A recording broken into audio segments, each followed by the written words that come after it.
काल सकाळीच गावाकडून आलेल्या सुखदेवनं गावाकडचा सांगावा सांगितला. माझ्या आईचं दुखणं वाढलं होतं. आईने त्याच्यासोबत निरोप पाठवला होता. तिचा प्रत्येक शब्द माझ्या अंतरंगाचा ठाव घेत होता. मी आजारी आहे, पण तू माझी काळजी करू नको. घरातले सगळे माझी नीट काळजी घेतात, मला जपतात. तू आपल्या भारत मातेला जप, तिचं रक्षण कर, तिची काळजी घे. माझं मन ढसाढसा रडत होतं. डोळ्यातलं पाणी हटेना.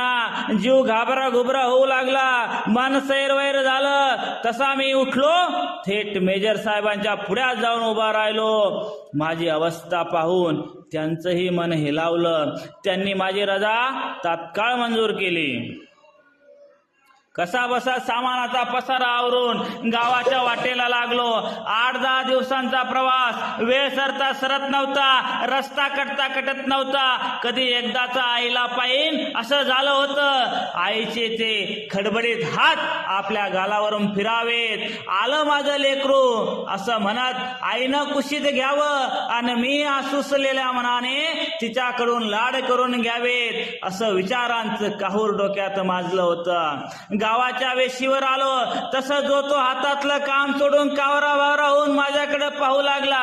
गावातल्या पाराजवळ पोहोचलो तसं काहीतरी विपरीत घडलंय हे मी ताडलं, ओळखलं. हातातल्या जाडजोड ट्रंका तिथंच टाकून घराच्या दिशेने धावत सुटलो. गावाच्या वेशीपासून माझ्या मागून येणारे गावकरी धावू लागले. मी वाड्याच्या दरवाजातून आत पाऊल टाकताच बहिणी माझ्या गळ्यात पडून रडू लागल्या. भाऊबंद पडवीत ठिक्याच्या तळवाटावर खाली माना घालून बसले होते. माझी नजर मात्र घरभर फिरत होती. माझी आई कुठे दिसते का?